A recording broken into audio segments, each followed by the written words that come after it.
আমার নামের পবিত্র নামের পাশেতে আমি আর একটা নাম দেখতে পাচ্ছি, আমি রাসূলুল্লাহ দেখতে পেলাম। আমার নামের পাশেতে লেখা রয়েছে আবু বকর সিদ্দিক রাদিয়াল্লাহু তাআলা আনহু।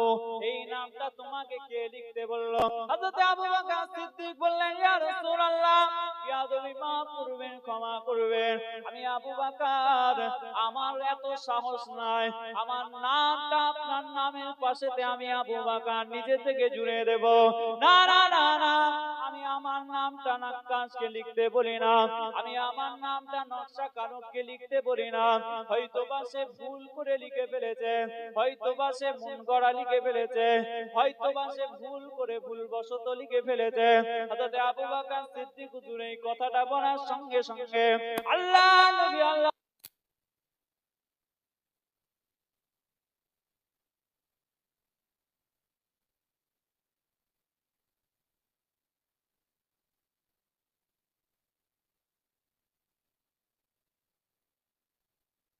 আমার নামটা থাকবে না, এটা যেমন তুমি সহ্য করতে পারো না, তেমন আমি রাসূলুল্লাহ আমার পবিত্র নামের পাশেতে আমার বন্ধু আমার ছায়া সঙ্গে আবু বকর সিদ্দিকের নামটা থাকবে না, এটা আমার আল্লাহ সহ্য করতে পারে না।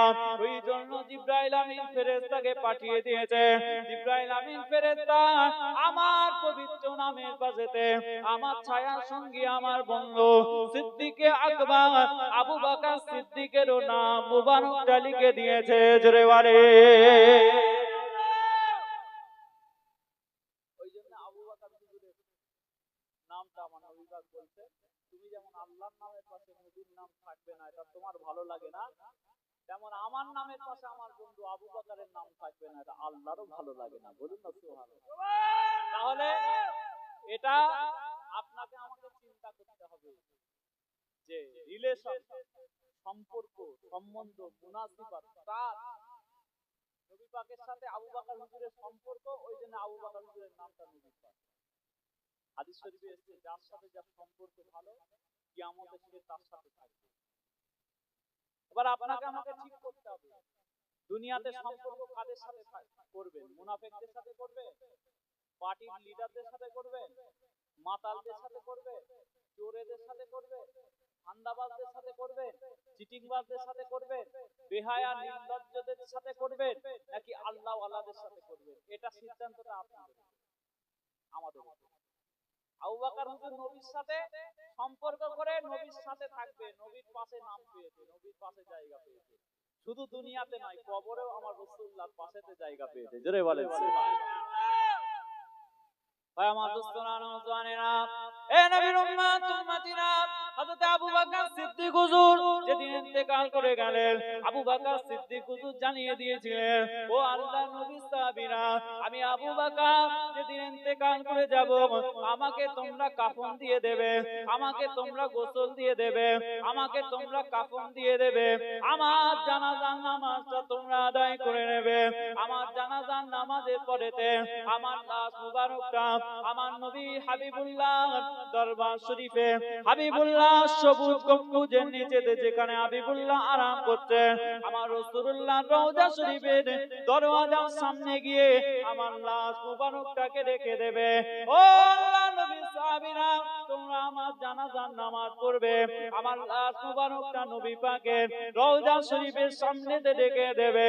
আল্লাহ নবী আল্লাহর রাসূলকে বলবে, ইয়া রাসূলুল্লাহ, ইয়া হাবিবাল্লাহ, আজকে আপনার বন্ধু আবু বকর সিদ্দিকের লাশটা আপনার রওজা শরীফের সামনে রাখা রয়েছে, আপনি যদি অনুমতি দেন, আপনি যদি অনুমতি দেন, তাহলে আবু বকর সিদ্দিক হুজুরকে এই ভিতরের মধ্যে দাফন করা হবে।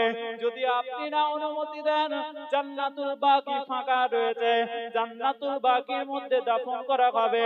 হযরত আবু বকর সিদ্দিক হুজুরের লাশ মুবারকটাকে নবী পাকের রওজা শরীফের সামনেতে রেখে দেওয়া হলো।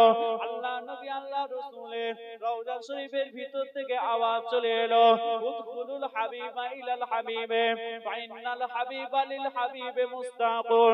নিশ্চয়ই আল্লাহর হাবিব আল্লাহর রাসূলের রওজা শরীফ থেকে আওয়াজ চলে এলো, আমার বন্ধু আবু বকর সিদ্দিককে আমার ভিতরে আমার রওজা শরীফের পাশে দাফন করে দাও। নিশ্চয়ই আমি আমার বন্ধুর জন্য অপেক্ষা করছি। বলছি, জোরে বলে।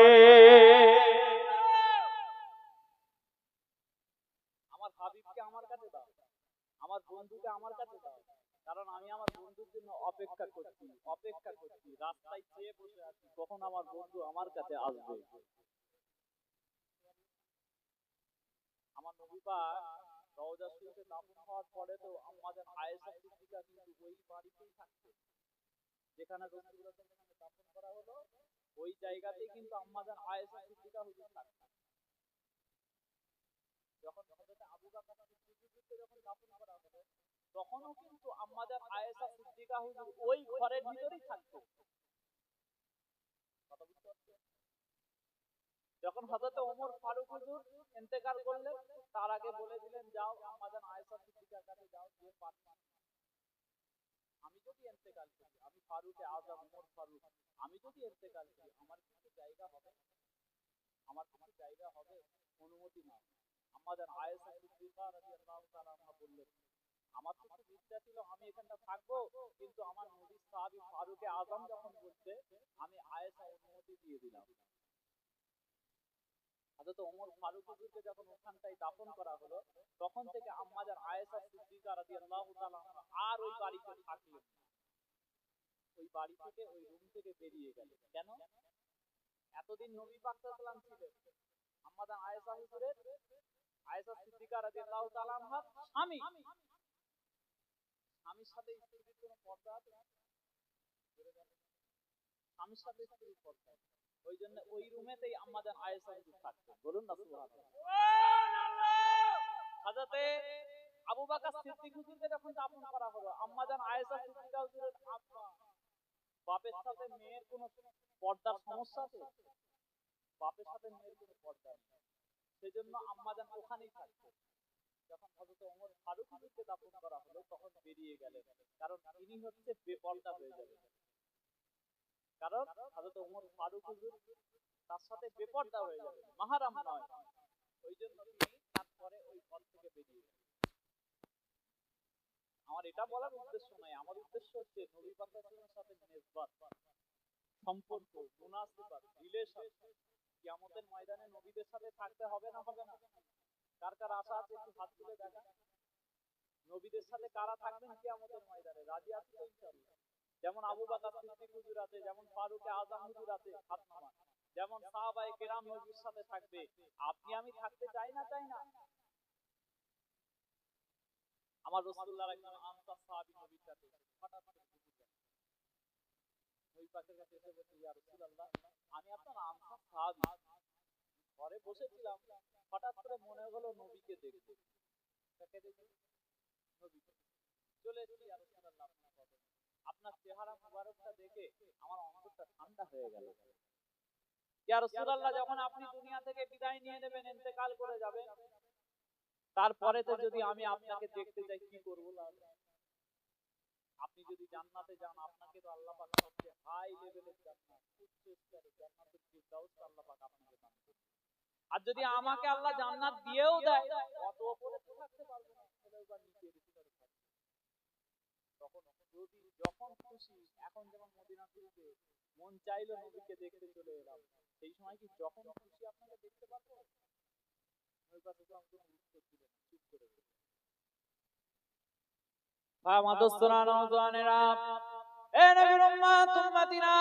আমার নবী পাক সাল্লাল্লাহু আলাইহি ওয়াসাল্লাম আনসারী সাহাবীকে কোনো উত্তর দিলেন না।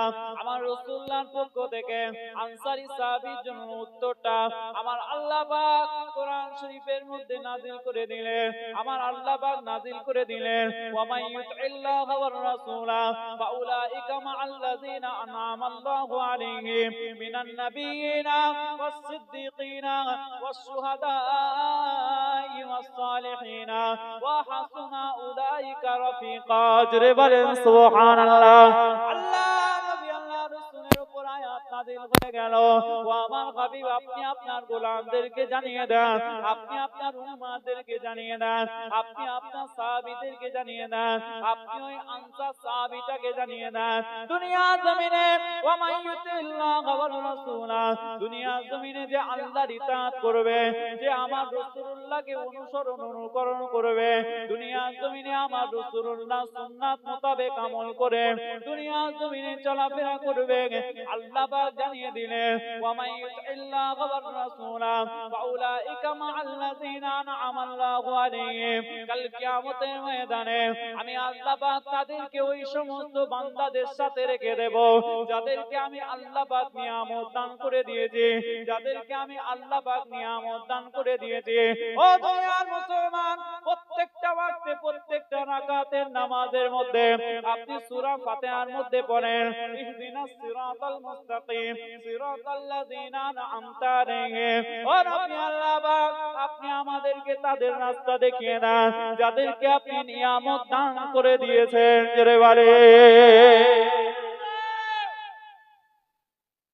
বলেন না বলেন। আল্লাহ পাক রব্বুল আলামিন কোরআন শরীফে জানিয়ে দিলেন দুনিয়া জমিনে যারা আল্লাহকে স্মরণ করবে, আমার হাবিবুল্লাহকে অনুসরণ অনুকরণ করবে, আল্লাহর ইতাআত করবে, আমার রাসূলুল্লাহর ইতাআত করবে, তাদের কোনো ভয় নাই, তাদের কোনো চিন্তা নাই। কাল কিয়ামতের ময়দানে আমি আল্লাহ পাক তাদেরকে নিয়ামত প্রাপ্ত বান্দাদের সঙ্গী বানিয়ে দেব। আমি আল্লাহ পাক রব্বুল আলামিন কিয়ামতের ময়দানে তাদেরকে কাদের সাথে রাখবো কি তোমরা জানো? মিনান নাবিয়িনা ওয়াস সিদ্দিকিনা ওয়াস শুহাদাই ওয়াস সালিহিনা ওয়া হাসুনা উলাইকা রাফিকা। আমি আল্লাহ পাক তাদেরকে নবীদের সাথে রাখবো, সিদ্দিকদের সাথে রাখবো, সত্যবাদীদের সাথে রাখবো, শুহাদাদের সাথে রাখবো, শহীদান বান্দাদের সাথে রাখবো। আমি আল্লাহ পাক তাদেরকে সালেহীন বান্দাদের সাথে রাখবো। আমি আল্লাহ পাক তাদেরকে আল্লাহর ওলি বান্দাদের সাথে রাখবো। আর এরাই হচ্ছে তোমাদের সবচাইতে বড় বন্ধু। জোরে বলেন সুবহান।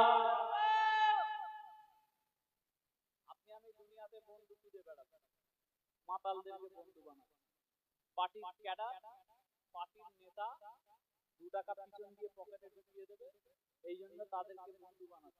ঠিক বলছি না? আমি দুনিয়া মদ খেয়ে শুরু হয়ে থাকে, তাদেরকে বন্ধু বানাচ্ছি। দুনিয়া জমিনে সুদের ব্যবসা করে, তাদেরকে বন্ধু বানাচ্ছি। এই সমস্ত বন্ধুরা কাজ দেবে? কিয়ামতের ময়দানে কাজ দেবে? আল্লাহ পাক বলেছে তোমাদের বন্ধু হচ্ছে 4টে শ্রেণী। কটা শ্রেণী? জোরে বলে। এই মাথায় ঢুকছে তো নাকি? তোমাদের বন্ধু হচ্ছে 4টে শ্রেণী। যদি বন্ধুত্ব করতে চাও এদের 4টে শ্রেণীর সাথে বন্ধুত্ব।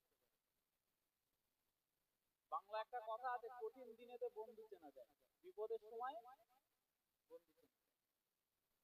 আপনি বন্ধুদেরকে খড়ি বাড়িতে চা খাওয়ান রোজ, খুব ভালো বন্ধু। রোজ চা খাওয়ান, রোজ ঘুগনি খাওয়ান, খুব ভালো বন্ধু। আর যখন আপনার দায় দরকার পড়বে, রাত 3টের সময় ফোন করবেন, আর পাবেন। যখন আপনার একটু টাকা পয়সার টান পড়বে, বন্ধু একটু পয়সা করে দেবে, ফোন করবেন, আর পাবেন না। পাবেন বলে? আর পাবেন? আল্লাহ পাক বলেছে এসব বন্ধুদের নাম 4টে শ্রেণীকে বন্ধু বানাও। মিনান নাবিয়িনা ওয়াস সিদ্দিকিনা ওয়াস শুহাদাই ওয়াস সালিহিন। এই 4টে শ্রেণী হচ্ছে তোমাদের বন্ধু। নবীরা 1 নম্বর, সিদ্দিকরা সত্যবাদীরা 2 নম্বর, শুহাদা যারা আল্লাহর রাস্তায় জীবনকে উৎসর্গ করেছে তারা তোমাদের বন্ধু, ওয়াস সালিহিন আল্লাহর ওলিদের কদমকে ছেড়ো না, আল্লাহর ওলিরা তোমাদের বন্ধু। জোরে বলে সুবহানাল্লাহ।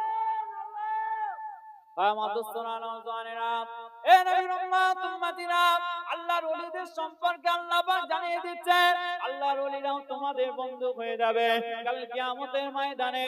কাল কিয়ামতের ময়দানে যেমন নবীরা তোমাদের বন্ধু হবে, ওলিরাও তোমাদের বন্ধু হবে। শুধু বন্ধু নয়, শুধু বন্ধু নয়, ওয়া হাসুনা উলাইকা রাফিকা, এরাই হচ্ছে তোমাদের সবচেয়ে বড় বন্ধু। এদের মতো বড় বন্ধু তোমরা পাবে না। এরা যেমন দুনিয়াতে তোমাদের ভালো চায়, এরা আখিরাতেও তোমাদের ভালো চায়। এ নবীর উম্মত উম্মতিরা, আল্লাহর ওলিরা কাল কিয়ামতের ময়দানে আল্লাহর ওলিদেরকে মতির মেম্বার দান করা হবে। মতির মেম্বারে আল্লাহর ওলিরা অধিষ্ঠিত থাকবে, বসে থাকবে। শহীদানরা দেখে তাক লেগে যাবে। আল্লাহ পাক আমরা শহীদ, আমাদেরকে মর্যাদা দিয়েছে। নবীরা বলবে আল্লাহ পাক আমরা নবী, আমাদেরকে মর্যাদা দিয়েছে। কিন্তু এই মতির মেম্বার গুলো, নূরের মেম্বার গুলো আল্লাহ পাক আপনি কাদের জন্য দান করে দিয়েছেন? আমার রাসূলুল্লাহ জানিয়ে দিলেন এই নূরের মেম্বার গুলো, মতির মেম্বার গুলো আল্লাহ পাক তাদের জন্য দান করে দিয়েছেন। আলা ইন্না আউলিয়া আল্লাহি লা খাউফুন আলাইহিম ওয়া লা হুম ইয়াহজানুন। আল্লাহ পাক নূরের মেম্বার গুলো, মতির মেম্বার গুলো কাল কিয়ামতের ময়দানে আল্লাহর ওলিদের জন্য দান করে দেবে। মতির মেম্বার, নূরের মেম্বার আল্লাহর ওলিদের থাকবে। আল্লাহর ওলিরাও বলবে আল্লাহ দুনিয়াতে কিছু মানুষ ছিল তারা আমাদের সাথে নামাজ পড়তো, কানু ইউসাল্লুনা মাআনা, কানু ইয়ামালুনা মাআনা, কানু ইয়াহজুনা মাআনা। দুনিয়াতে কিছু মানুষ ছিল তারা আমাদের সাথে ওঠা বসা করতো, আমাদের সোহবতে থাকতো, আমাদের সাথে নামাজ পড়তো, আমাদের সাথে জিকির করতো, আমাদের সাথে হজ করেছে। আল্লাহ তাদেরকে দেখতে পাচ্ছি না, তাদেরকে ছেড়ে জান্নাতে যাব কি করে? দুনিয়ায় একসাথে থাকতাম, আখিরাতেও একসাথে থাকতে চাই। এটাতে নিসবাত, সম্পর্ক, মুনাসিবাত কিয়ামতের ময়দানেও কাজ দেবে। বলুন না সুবহানাল্লাহ। আল্লাহ পাক আমাদের সকলকে ওলি, আউলিয়া, গাউস, কুতুব, সুফি, আবদালদের সঙ্গী করে যেন কিয়ামতের ময়দানে দোলার ওঠার তৌফিক দান করেন। আল্লাহ পাক যেন আমাদের সকলকে ওলিদের সঙ্গী করেন, নবীদের সঙ্গী করেন, সিদ্দিকদের সঙ্গী করেন, শুহাদাদের সঙ্গী করেন। আল্লাহ পাক যেন কিয়ামতের ময়দানে আমাদেরকে বেসাহারা না করেন। আমরা যেন কিয়ামতের ময়দানে নবী পাকের কদমে জায়গা পেয়ে যেন জান্নাতে আমরাও থাকতে পারি। বলেন ইনশাআল্লাহ। আজকের দিনেতে আপনার আমার কাছে ইসলামটা খুব তুচ্ছ হয়ে গেল। আপনি আমি চাইলেই কলমা পড়ছি, মায়ের পেট থেকে পড়েই নামাজ পেয়ে গেছে, মায়ের পেট থেকে দুনিয়ায় এসেই কলমা পেয়ে গেছে, মায়ের পেট থেকে দুনিয়ায় এসেই আপনি জিকির পেয়ে গেছেন, মায়ের পেট থেকে দুনিয়াতে এসেই আপনি পাঞ্জাবি পেয়ে গেছেন, টুপি পেয়ে গেছেন, দাড়ি পেয়ে গেছেন, শরীয়ত পেয়ে গেছেন, কোরআন পেয়ে গেছেন, হাদিস পেয়ে গেছেন, সব সামনে সাজানো আছে। ওই জন্য আপনার আমার কাছে মূল্যহীন হয়ে গেছে। মায়ের পেট থেকে পড়েই সব পেয়ে গেছেন, তো সহজে পেলে তার মূল্য থাকে না। ওই জন্য আমাদের কাছে শরীয়তটা, ইসলামটাকে আমি আপনি তুচ্ছ তাচ্ছিল্য করছি। মসজিদে মসজিদে প্রতি ওয়াক্তে নামাজ হচ্ছে, নামাজ পড়তে যাওয়ার আমাদের টাইম নেই। ওসব তো দাড়ি পাকা লোকরা যাবে, আমরা আবার যেতে আছে না। ওসব তো যারা কবরে ঢুকার জন্য আট পা কবরে ঢুকে গেছে, একটুখানি বাকি, তারা নামাজ পড়তে যাবে। আমাদের আগে দাড়ি পাকা, তারপর যাবে। 16 বছর, 18 বছর, 20 বছরের ছেলেরা কেটিএম বাইক করে রাস্তায় উঠতে উঠতে এমন মনে করলো যেন হেলিকপ্টার চালাচ্ছি। এক লরির তলায় যে সোজা চলে গেল। তারা নামাজ পড়তে যাওয়ার সুযোগ আছে? হঠাৎ করে নিতে পারবে, এরকম আছে না? শত শত আছে, লাখো লাখো আছে। আপনি জানেন এক সেকেন্ড আপনি বাঁচবেন? আমার নবী পাক সাহাবাদেরকে বলতেন, ও আমার সাহাবারা, তোমরা কি মনে করো মৃত্যু কতটা দূর? মৃত্যু কতটা দূর? হযরত আলী হুজুর বলতেন, ইয়া রাসূলুল্লাহ, আমি মৃত্যুটা এতটা দূরে মনে করি, অজুর পানি রেডি আছে, আমি অজু করতে পারবো কিনা, আমি মৃত্যুটা এতটা কাছে মনে করি। আমার রাসূল বললেন, এতটা দূরে মৃত্যুকে মনে করো না। নামাজ পড়ছো, একদিকে সালাম ফিরিয়েছো, আর একদিকে সালাম ফিরাতে পারবে কিনা তার মাঝেতে আল্লাহ পাক তোমার মওত দিয়ে দিতে পারে। মৃত্যুটা এর থেকেও কাছে। আল্লাহ পাক কলমাওয়ালা, ঈমানদার, কলমাওয়ালা, দরুদওয়ালা, ইস্তিগফারওয়ালা, তাওবাওয়ালা মানুষ হওয়ার তৌফিক দান করেন। বলেন আল্লাহুম্মা আমিন। জোরে বলেন আল্লাহুম্মা আমিন। হ্যাঁ মাদুস্তরা নওজওয়ানেরা, এ নবীর উম্মত উম্মতিরা, আপনি আমি আজকে দুনিয়ার জমিনে কলমাটা সহজে পেয়ে গেলাম, ওই জন্য কলমার মর্যাদা দান করতে পারছি না। আপনি আমি নামাজটা সহজে পেয়ে গেলাম, জুম্মার দিনটা সহজে পেয়ে গেলাম, আপনি আমি লাইলাতুল কদরটা সহজে পেয়ে গেলাম, আপনি আমি রমজান মাসটা সহজে পেয়ে গেলাম। ওই জন্য আপনার আমার কাছে মূল্যহীন হয়ে যাচ্ছে। দুনিয়ার জমিনে এত কিছু ইসলামের শরীয়তের রুকন আরকান থাকার পরেও আপনি আমি ডান্সের জায়গায় ঘুরঘুর করছি, আপনি আমি মেলাতে গিয়ে ঘুরঘুর করছি, আপনি আমি কলকাতার বড় বড় বারে গিয়ে ডান্স করছে মুসলমানের বাচ্চারা, বড় বড় ফাংশনের সেক্রেটারি হয়ে বসে আছে মুসলমানের বাচ্চারা, বড় বড় সুৎখোর হয়ে বসে আছে মুসলমানের বাচ্চারা।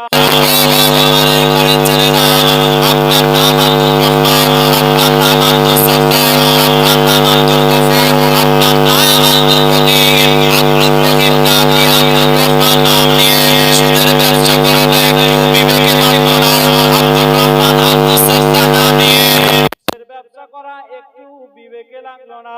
দুনিয়ার জমিনে এমন কোন হারাম নাই আপনার মাঝে নাই।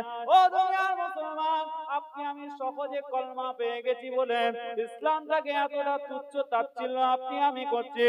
ও দুনিয়ার মুসলমান, আল্লাহ নবী আল্লাহ রাসূলের সাহাবীরা ইসলামটা কতটা কষ্ট করে ইসলামটা পেয়েছে। সাহাবাদেরকে একবার কলমা শরীফ পড়তে গেলে 50 বার চিন্তা করতে হয়েছে। একবার কলমা শরীফ পড়েছে সাহাবাদেরকে আমার নবী পাকের জামানায় কাফের মুশরিক মুনাফিকেরা সাহাবাদের উপরে অত্যাচার চালু করে দিয়েছে। ও দুনিয়ার মুসলমান, হযরত আম্মার বিন ইয়াসির রাদিয়াল্লাহু তাআলা আনহু প্রকাশ্যে কলমা শরীফ পড়েছিলেন।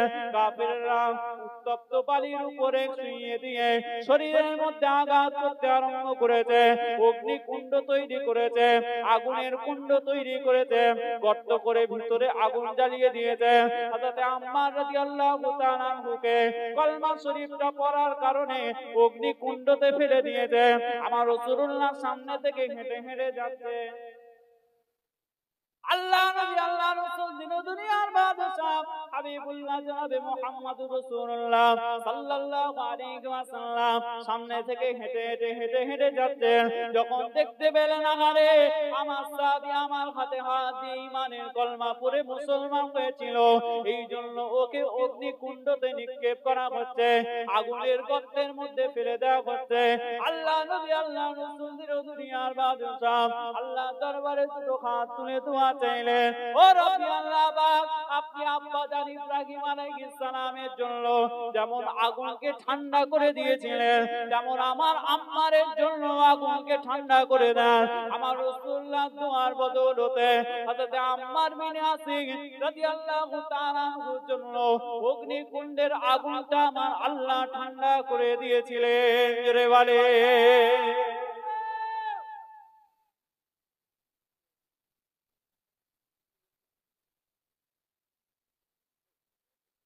কমিটির লোকদের গজল শোনার খুব শখ হয়েছে, এবার ডাকেন গজলের অনুষ্ঠান দিতে পারছে, আমাদেরকে ডেকে দেবে। যেগুলো বলছি ভালো কথা বলছি না খারাপ কথা বলছি ভাই? হয়তো হাত তুলে দেখান তো কে কে ভালো বলছেন কে খারাপ বলছেন। গজল বলবো, যারা শুনছে তারা গজল শুনতে চায় না, আর বাইরে থেকে গজল বা কামুর জায়গা খুঁজে বাইরে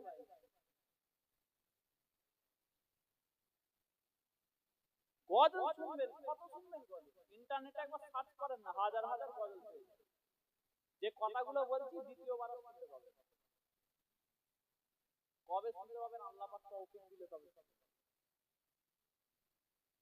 এই জন্য তো আমাদের হাল এমন হয়ে গেল যে জেকেরের মধ্যে বসতে বললে বসতে চায় না, জলসায় বসতে বললে বসতে চায় না, নামাজের জন্য ডাকলে আসতে চায় না। কেন? হালটা তো এমনি খারাপ হয়ে গেছে, জংটা তো অন্য জায়গায় ধরেছে। হাদিস শরীফের মধ্যে আছে ইন্না ফিল জাসাদি মুদগাতান ইযা সালাহাত সালাহাল জাসাদু কুল্লুহু ওয়া ইযা ফাসাদাত ফাসাদাল জাসাদু কুল্লুহু আলা ওয়াহিয়াল কলব। তোমাদের শরীরের মধ্যে একটা গোশতের টুকরো আছে, ওই গোশতটা যদি ভালো থাকে গোটা শরীরই ভালো। ওই গোশতের টুকরোটা যদি খারাপ হয়ে যায়, যত সাবান মাখো, যত তেল মাখো আর যত শ্যাম্পু মাখো, তোমার শরীর কিন্তু পরিষ্কার নয়, অপরিষ্কার, দুর্গন্ধ। তোমার শরীর কিন্তু নোংরা, পচে গেছে, শেষ হয়ে গেছে। হাদিস শরীফ বলছে ওটা হচ্ছে তোমার কলব, ওটা হচ্ছে তোমার অন্তর। তোমার নাফস কি করে আনন্দে থাকবে চিন্তা করলে হবে না। নাফসকে কষ্ট দিয়ে নিজেকে ওলি আউলিয়াদের রাস্তায় চলে নিজেকে ঈমানকে গঠন করতে হবে। নাফসকে নিজের মতো ছেড়ে দিলে হবে না। নাফস যেটা চাইছে করে দাও। নাফস চুরি করতে চাইছে চুরি করো, নাফস ডাকাতি করতে চাইছে, এটা তো নাফসের খায়।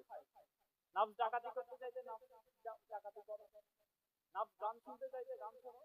নাফসের খায়েশ থেকে দূরে থাকতে হবে। এটাই হচ্ছে ওলি আউলিয়াদের রাস্তা। কথা বুঝতে পেরেছেন?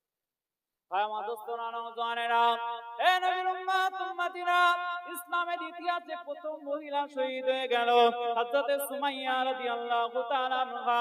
হযরতে আম্মার বিন ইয়াসির রাদিয়াল্লাহু তাআলা আনহুর আম্মা জান হযরতে সুমাইয়া হুজুরকে কলমা শরীফটা পড়ার কারণে হযরতে সুমাইয়া হুজুরের গুপ্তাঙ্গে আঘাত করা হলো, সুমাইয়া হুজুরকে শহীদ করে দেওয়া হলো। ও দুনিয়ার মুসলমান, এইভাবে ইসলামের ইতিহাসে একদিনে কলমাটা প্রচার হয়ে যায়নি, একদিনে লা ইলাহা ইল্লাল্লাহ মুহাম্মাদুর রাসূলুল্লাহ মানুষের দিলে দিলে অন্তরে অন্তরে প্রবেশ করে যায়নি। এই কলমা শরীফটা মানুষের অন্তরে প্রবেশ করাতে গিয়ে ইসলামের ইতিহাসে বড় শহীদ হয়েছিল। অনেক রক্তক্ষরণের পরেতে, অনেক যুদ্ধের পরেতে, অনেক অনেক রাহাজানির পরেতে, অনেক কষ্ট সহ্য করে মেহনত করে, অনেক অত্যাচারের পরেতে ইসলামটা আজকে দুনিয়া জমিনে কায়েম হয়ে গেল। এ নবীর উম্মত উম্মতিরা, যে ওমর ফারুক রাদিয়াল্লাহু তাআলা আনহু তলোয়ারটা নিয়ে বেরিয়ে পড়েছিলেন আমার রাসূলুল্লাহকে কতল করে দেবে, আমার রাসূলুল্লাহকে হত্যা করে দেবে, কিন্তু তলোয়ারটা নিয়ে বাড়ি থেকে একটা নিয়ত দিয়ে বেরিয়েছেন। রাস্তার মাঝে নিজের বোনের বাড়িতে হালটা পরিবর্তন হয়ে গেল। কোরআন শরীফের আয়াতটা শুনে দিলটা নেচে গেল, দিলটা পরিবর্তন হয়ে গেল। যে ওমরে ফারুক তলোয়ারটা নিয়ে বেরিয়েছিল বাড়ি থেকে আমার রাসূলুল্লাহকে হত্যা করবে বলে, আমার রাসূলুল্লাহকে খুন করবে বলে, ওই ওমরে ফারুক সন্ধ্যা হওয়ার আগে ঈমানের কলমা পড়ে মুসলমান হয়ে বাড়ি ফিরেছে। জোরে বলে আমার রাসূলুল্লাহর আখলাকের মাধ্যমে, চরিত্রের মাধ্যমে এটা হয়েছে। আমার দোস্তরা নওজওয়ানেরা, এ নবীর উম্মত উম্মতিরা, হযরত ওমর ফারুক হুজুর যখন আমার রাসূলুল্লাহর দরবারে গিয়ে ঈমানের কলমা পড়ে মুসলমান হয়ে গেলেন, হযরত ওমর ফারুক হুজুর আমার রাসূলুল্লাহকে বলছেন, ইয়া রাসূলুল্লাহ, ইয়া হাবিবাল্লাহ, আর লুকিয়ে চুপিয়ে ইসলাম চলবে না, আর লুকিয়ে চুপিয়ে ইসলামটা প্রচার করা চলবে না, ঘরের ভিতরে বসে বসে আর ইসলামটা প্রচার করা চলবে না। আমি ওমরে ফারুক আপনার সঙ্গে আছি, আজকে দুনিয়ার কোন মানুষকে ভ্রুক্ষেপ করব না। চলেন চলেন চলেন চলেন, সাহাবাদেরকে সঙ্গে করে নিয়ে আজকে প্রকাশ্যে ইসলামটা প্রচার করা হবে। আজকে প্রকাশ্যে কাবা শরীফের চত্বরে গিয়ে আজকে আমি ওমর ফারুক আমার নেতৃত্বে প্রকাশ্যে আল্লাহকে ডাকা হবে, প্রকাশ্যে ইবাদত করা হবে, আজকে প্রকাশ্যে ইসলামকে প্রচার করা হবে। জোরে বলে আর লুকিয়ে কতদিন লুকিয়ে চুপিয়ে হবে? আপনার হাতে হাত দিয়ে ঈমানের কলমা পড়তে, ওদিকে অত্যাচার উত্তপ্ত বালির মধ্যে শুইয়ে দিয়ে টেনে টেনে টেনে টেনে নিয়ে যাওয়া হচ্ছে, শরীরের ছাল চামড়াগুলো আলাদা হয়ে যাচ্ছে। এভাবে কতদিন চলবে? আমি ওমর ফারুক আপনার দলে চলেন, আমার সাথে চলেন, গোটা মক্কার জমিনের কারো হাড়ের রক্ত নেই, আমি ওমর ফারুক আমার সামনে দাঁড়িয়ে ইসলামের বিরোধিতা করতে পারি। আল্লাহ দরবারে দোয়া দিয়েছিলেন, আল্লাহ আমাকে ওমর ফারুককে দিয়ে দাও। আল্লাহ পাক হযরত ওমর ফারুককে নবী পাকের কদমে হাজির করে দিয়েছিলেন। কলমা শরীফের প্রচার শুরু হয়ে গেল, আমার নবী পাক কলমা প্রচার করতেন। এবার প্রকাশ্যে, আর লুকোচুরি না, আর ঘরের ভেতরে নয়, এবার প্রকাশ্যে মক্কার অলিতে গলিতে, পাড়ায় পাড়ায়, নগরে নগরে, সব জায়গায় কলমা শরীফ প্রচার। আবু জেহেল নবী পাকের কাছে এসে হাজির, মুহাম্মদ কি কলমার প্রচার করছো, কি তাওহীদের প্রচার করছো? তুমি বলছো লা ইলাহা ইল্লাল্লাহ, আমি আবু জেহেল তোমাকে বলছি, তুমি যদি এক আল্লাহকে বিশ্বাস করে থাকো, তাহলে আমি আবু জেহেলও তোমার হাতে হাত দিয়ে কলমা পড়বো, কিন্তু শর্ত হচ্ছে একটা, তোমাকে তোমার আল্লাহকে দেখাতে হবে, আমি না দেখে বিশ্বাস করব। হয় তুমি তোমার আল্লাহকে দেখাও, নাহলে আমার রূপ দেখতে চলো, আমার ঠাকুর দেখতে চলো, এই দুটোর মধ্যে একটা, কোনটা করবে? নবী সাল্লাল্লাহু বললেন, আবু জেহেল, নবী মুসা আলাইহিস সালাম আল্লাহর কাছে চেয়েছিলেন, আল্লাহ আপনাকে দেখতে চাই, দেখতে পাই, আর তুমি তো কোথাকার ছিল? নবী মুসা চেয়েছিলেন দেখতে পাই, আর তুমি আল্লাহকে দেখবে? অত সহজ? তা কি করে? আমার দোস্তরা নওজওয়ানেরা, এ নবীর উম্মত উম্মতিরা, নবী মুসা আলাইহিস সালাতু ওয়াস সালাম আল্লাহ পাককে দেখতে চেয়েছিলেন, দেখতে পাননি। আল্লাহ পাক একটা তাজাল্লি দেখিয়েছিলেন, আল্লাহ পাক একটা নূর দেখিয়েছিলেন, আল্লাহ পাক একটা আলো দেখিয়েছিলেন। ওই নূরটা, তাজাল্লিটা, আলোটা সহ্য করতে পারে না আমার আল্লাহ পাক রব্বুল আলামিন নবী মুসা আলাইহিস সালামকে একটা জ্যোতি দেখালেন। ওই জ্যোতিটা নবী মুসা আলাইহিস সালাতু ওয়াস সালাম সহ্য করতে পারলেন না। আমার রাসূলুল্লাহ বলছেন আবু জেহেলকে, ও বাবা আবু জেহেল, তুমি আল্লাহকে দেখবে বলছো, কি করে দেখবে? নবী মুসা দেখতে পায়নি, আবু জেহেল নাচর বান্দা। আমার রাসূলুল্লাহকে বললেন, ও মুহাম্মদ, অবশ্যই দেখাতে হবে, দেখাতে হবে, না হলে আমি আবু জেহেল মেনে নেব না। ঘরের মধ্যে আমার রাসূলুল্লাহ মন খারাপ করে বসে রয়েছে। আমার আল্লাহ পাক রব্বুল আলামিন জিবরাইল আমিন ফেরেশতাকে পাঠিয়ে দিয়েছে, যাও আমার হাবিবুল্লাহর খবরটা নিয়ে এসো। জিবরাইল আমিন ফেরেশতা আমার নবী পাকের কাছে এসে হাজির হয়ে গিয়েছে। ইয়া রাসূলুল্লাহ, ইয়া হাবিবাল্লাহ, আল্লাহ পাক হালটা জিজ্ঞাসা করেছেন, কেমন আছেন, কি পরিস্থিতি? আমার রাসূলুল্লাহ বললেন, যাও আল্লাহ পাকের কাছ থেকে পারমিশন নিয়ে এসো, আবু জেহেল আমাকে বিরক্ত করছে। আমার আল্লাহ পাক পারমিশন দিয়ে দিলেন, ও আমার হাবিব, আমি আল্লাহ পাক, আমি তো দুনিয়ার কোনো মানুষকে দেখা দেব না, দিদার দেব না, দিদার দেব না।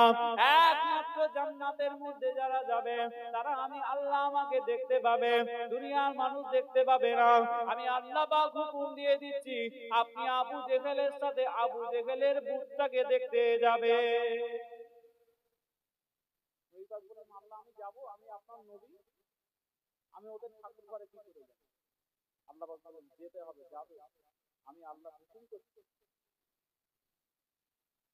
নবী পাক সাল্লাল্লাহু আলাইহি ওয়াসাল্লামের ইজ্জত সম্মানের ব্যাপার।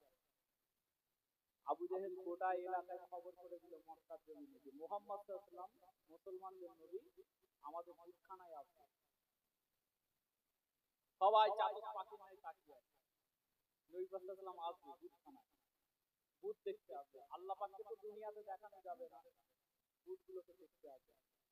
গোটা মক্কা শরীফে কাফেররা ভাবছে মুহাম্মদ সাল্লাল্লাহু আলাইহি ওয়াসাল্লাম মনে হয় আজকে ইসলামটাকে ছেড়ে দিয়ে আমাদের দলে চলে আসবে, আমাদের ধর্মটাকে গ্রহণ করে নেবে, আমাদের দলে চলে আসবে।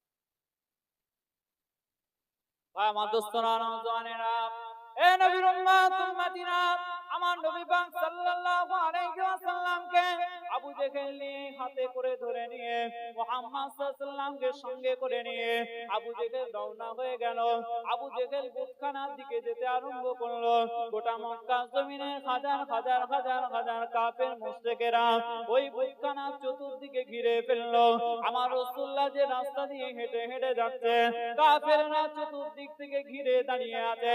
আজকে আমরা একটা অনন্য দৃশ্য দেখব, কিভাবে মুসলমানদের নবী মুহাম্মদ সাল্লাল্লাহু আলাইহি ওয়াসাল্লাম আমাদের বুতখানাতে ঢুকে আমাদের বুতকে প্রণাম করবে নাকি, আমাদের বুতের কাছে সিজদা করবে নাকি, আমাদের বুতের কাছে ইবাদত করবে নাকি, আমরা একটু দেখতে চাই। আল্লাহ নবী, আল্লাহ রাসূল, দিন দুনিয়ার বাদশাহ হাবিবুল্লাহ জনাবে মুহাম্মদুর রাসূলুল্লাহ সাল্লাল্লাহু আলাইহি ওয়াসাল্লাম আবু জেহেলের পিছনে পিছনে বুতখানার দিকে রওনা হয়ে গেলেন। আবু জেহেল বুতখানায় প্রবেশ করেছে। বুতখানার মধ্যে বিভিন্ন সাইজের বুত রাখা রয়েছে, বিভিন্ন সাইজের ঠাকুর রাখা রয়েছে। আবু জেহেল সবচেয়ে উঁচু যে ঠাকুরটা, সবচেয়ে বড় যে ঠাকুরটা, ঠাকুরের পায়ের কাছে গিয়ে, বুতের পায়ের কাছে গিয়ে আবু জেহেল মাথাটা ঝুঁকিয়ে ঝুঁকিয়ে সিজদা করেছে। তারপরে আমার নবী পাক সাল্লাল্লাহু আলাইহি ওয়াসাল্লাম যখন বুতখানার মধ্যে নিজের ডান পাটা ঢুকিয়ে দিয়েছে, বুতখানার মধ্যে যখন আমার হাবিবুল্লাহ প্রবেশ করেছে, প্রবেশ করার সঙ্গে সঙ্গে আবু জেহেল যে বুতটার কদমে গিয়ে, পায়ে গিয়ে সিজদায় পড়ে গিয়েছিল, ওই বুতটা সহ বুতখানার সমস্ত ঠাকুরগুলো উপর হয়ে সিজদা করে আমার রাসূলুল্লাহর কদমে লুটিয়ে পড়েছিল। জোরে বলে, আর জোরে বলেন সুবহানাল্লাহ। এইভাবে আমার নবীর ইজ্জত সম্মানকে আল্লাহ রক্ষা করেছে, বলুন না সুবহানাল্লাহ। জোরে বলেন সুবহানাল্লাহ। আল্লাহ পাক আমার রাসূলুল্লাহর ইজ্জত সম্মানকে এইভাবে রক্ষা করেছে। ইসলামের ইতিহাসে অনন্য ঘটনা ঘটে গেল। সাহাবীদের ত্যাগ তিতিক্ষার পরে বহু কষ্ট সহ্য করে তারপর আজকের এই ইসলামের বাগান সুসজ্জিত হয়েছে। আল্লাহ পাক আপনাকে আমাকে ইসলামের ঘরে, শরীয়তের ঘরে আপনাকে আমাকে আল্লাহ পাক জন্ম দিয়েছেন। বলেন আলহামদুলিল্লাহ, জোরে বলেন আলহামদুলিল্লাহ। একবার উচ্চ আওয়াজে মুহাব্বতে কলমা শরীফে জিকির করেন, কালমা লা ইলাহা ইল্লাল্লাহ, লা ইলাহা ইল্লাল্লাহ, লা ইলাহা ইল্লাল্লাহ, মুহাম্মাদুর রাসূলুল্লাহ, হাসবি রব্বি জাল্লাল্লাহ, মা ফি কলবি গায়রুল্লাহ, হাসবি রব্বি জাল্লাল্লাহ, মা ফি কলবি গায়রুল্লাহ, নূর মুহাম্মদ সাল্লাল্লাহ, লা ইলাহা ইল্লাল্লাহ, লা ইলাহা ইল্লাল্লাহ, লা ইলাহা ইল্লাল্লাহ, মুহাম্মাদুর রাসূলুল্লাহ। দুরূদ শরীফ। আল্লাহুম্মা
সাহারা ইয়া রাসূলুল্লাহ,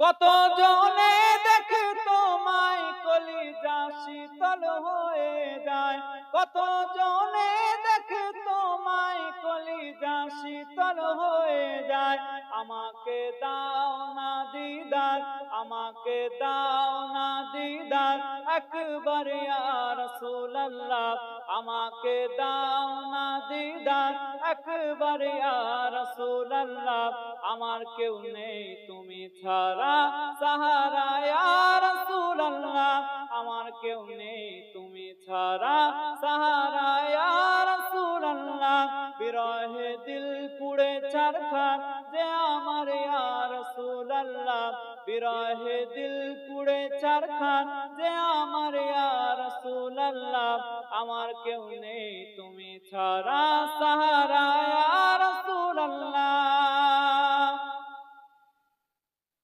শুধু একবার দেখিতে চাই জীবনে আর যে চাওয়া নাই, শুধু একবার দেখিতে চাই জীবনে আর যে চাওয়া নাই, তুমি এই অসহায়েরই সহায় ইয়া রাসূলুল্লাহ, তুমি এই অসহায়েরই সহায় ইয়া রাসূলুল্লাহ, আমার কেউ নেই তুমি ছাড়া, সাহারা ইয়া রাসূলুল্লাহ, আমার কেউ নেই তুমি ছাড়া, সাহারা ইয়া রাসূলুল্লাহ, বিরহে দিল পুড়ে চারখার যে আমার ইয়া রাসূলুল্লাহ, বিরহে দিল পুড়ে চারখার যে আমার ইয়া রাসূলুল্লাহ, আমার কেউ নেই তুমি ছাড়া, সাহারা ইয়া রাসূলুল্লাহ।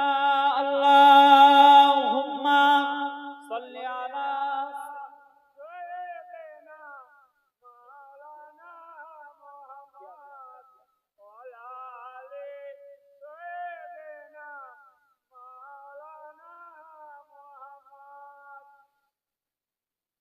দরুদ শরীফ এবং কলমা শরীফ এমন একটা আমল, এই আমলটা মানুষকে আস্তে আস্তে উচ্চ পর্যায়ের বেলায়েতের দিকে নিয়ে যায়। দরুদ শরীফ পড়লে দোয়া কবুল হয়। একজন সাহাবী আমার নবী পাক সাল্লাল্লাহু আলাইহি ওয়াসাল্লামের কাছে এসে বলতে, ইয়া রাসূলুল্লাহ, আমি আপনার উপর যতটা সম্ভব হয় আমি দরুদ শরীফ পড়ি, আমি যখন আল্লাহর দরবারে দুটো হাত তুলি, তখন এই হাত তোলার সাথে সাথে আমার দোয়ার 3 ভাগের 1 ভাগ আমি আপনার উপর দরুদ করি।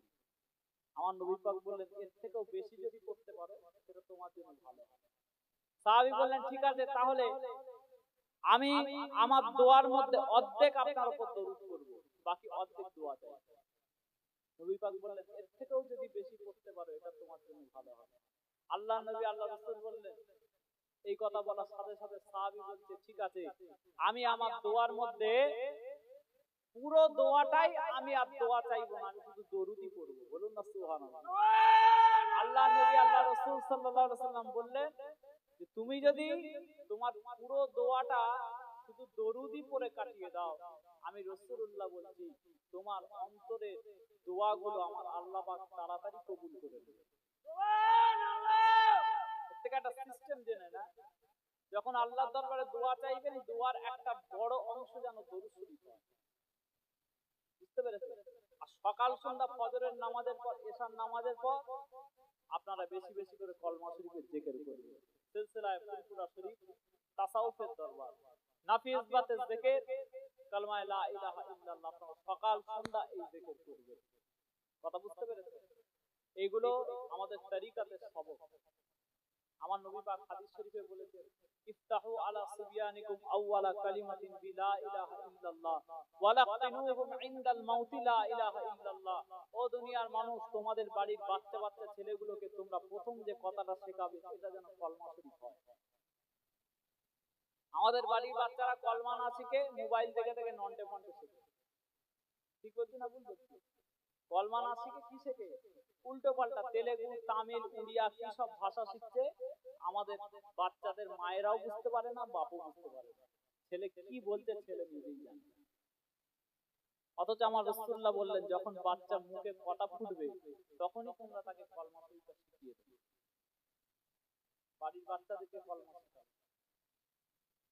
ভাই আমার দোস্তরা, নওজওয়ানেরা, এ নবীর উম্মত উম্মতিরা, আমার নবী পাক সাল্লাল্লাহু আলাইহি ওয়াসাল্লাম হাদিস শরীফের মধ্যে জানিয়ে দিলেন, ইফতাহু আলা সিবিয়ানিকুম আউওয়ালা কালিমাতিন বিলা ইলাহা ইল্লাল্লাহ। তোমাদের বাড়ির বাচ্চা ছেলেগুলোকে প্রথম যে কথাটা শেখাবে সেটা যেন লা ইলাহা ইল্লাল্লাহ হয়ে যায়। ওয়ালাকিনুহুম ইনদাল মাউতি লা ইলাহা ইল্লাল্লাহ। এবং তোমাদের এলাকায় যখন কোনো মানুষ মৃত্যু শয্যায় শায়িত হয়ে যাবে, মৃত্যুর বিছানায় পড়ে থাকবে, কিছুক্ষণের মধ্যে ইন্তেকাল হয়ে যাবে, এই রকম যদি তোমরা বুঝতে পারো, তখন ওই মানুষটার সামনে দাঁড়িয়ে দাঁড়িয়ে তোমরা হা হুতাশ করে কান্নাকাটি করবে না। চলে গেল রে, কি হলো রে, কোথায় গেল রে বলে কান্নাকাটি করবে না। তোমরা ওই বান্দাটার সামনে বসে বসে দাঁড়িয়ে দাঁড়িয়ে কলমা শরীফের তালকিন করতে থাকবে। যদি ওই বান্দাটা জীবনের শেষ কথাটা কলমা শরীফ হয়ে যায়, তাহলে আল্লাহ পাক রব্বুল আলামিন তার গুনাহ খাতাকে maaf করে দেবেন। ও নবীর উম্মত উম্মতিরা, আমার রাসূলুল্লাহ আরো জানিয়ে দিয়েছেন, দুনিয়ার জমিনে ফাইন্নাহু মান কানা আউয়ালু কালামিহি লা ইলাহা ইল্লাল্লাহ।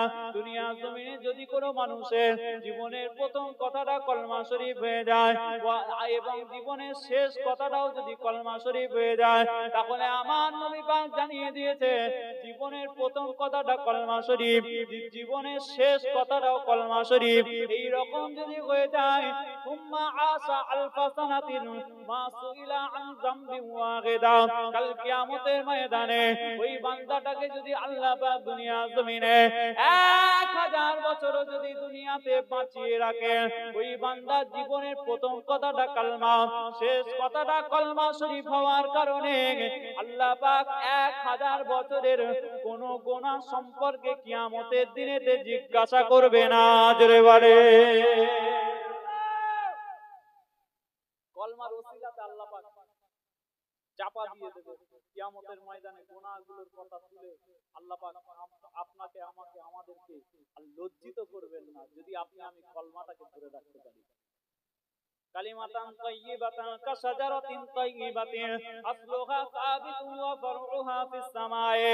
এ নবীর উম্মত উম্মতিরা কোরআন শরীফে নাযিল হয়ে গিয়েছে কলমা শরীফটা একটা ভালো জাতের গাছের মতো আসলুহা সাবিতু ওয়া ফারউহা ফিস সামায়ে এত ভালো গাছের মতো যার শেকড়টা মাটির তলাতে থাকে ডালপালাগুলো আসমানে ছড়িয়ে থাকে এর মানে হলো কলমা শরীফের মাধ্যমে আপনার আমার দিলের মধ্যে যে ঈমানের নূর পয়দা হয় এই ঈমানের নূরটা আপনার আমার দিলের মধ্যে থাকে আপনি মাথায় টুপি দিয়ে আছেন পাঞ্জাবি পরে আছেন কিন্তু আমি আপনার দিলের মধ্যে ঈমান আছে কিনা আমি দেখতে পাচ্ছি না ঈমানটা দিলের মধ্যে ঢুকায়িত আছে ডালপালাগুলো আসমানে ছড়িয়ে আছে ডালপালাগুলো কি কি যেমন নামাজ হচ্ছে কলমা গাছের একটা ডাল রোজা হচ্ছে কলমা গাছের একটা ডাল হজ হচ্ছে কলমা গাছের একটা ডাল যাকাত হচ্ছে কলমা গাছের একটা ডাল কুরবানি হচ্ছে কলমা গাছের একটা ডাল জিকির আজকার হচ্ছে কলমা গাছের একটা ডাল এ নবীর উম্মত উম্মতিরা আপনি যদি নামাজি হন আপনি যদি রোজাদার হন দুনিয়ার মানুষ আপনাকে দেখে বলে এই মানুষটা হচ্ছে ঈমানদার কাল কিয়ামতের ময়দানে সর্বশেষ যে ব্যক্তিটাকে আল্লাহ পাক নাজাত দিয়ে দেবে এই রকম ঈমানদার বান্দা সর্বশেষ আল্লাহ পাক যাকে নাজাত দেবে ওই বান্দাটাকে আমার আল্লাহ পাক ডেকে বলবে ওই আমার বান্দারে তোর সামনেতে আমি আমলনামার খাতাটা খুলে দিচ্ছি তুই নিজের আমলনামাগুলো পড়ে পড়ে দেখে নে আমার ফেরেশতারা তোর ঘাড়ের মধ্যে ছিল ফেরেশতারা যা কিছু তোর সম্পর্কে লিখেছে সমস্ত কিছু ঠিক লিখেছে নাকি ভুল লিখেছে কত নারে তাকবীর আল্লাহ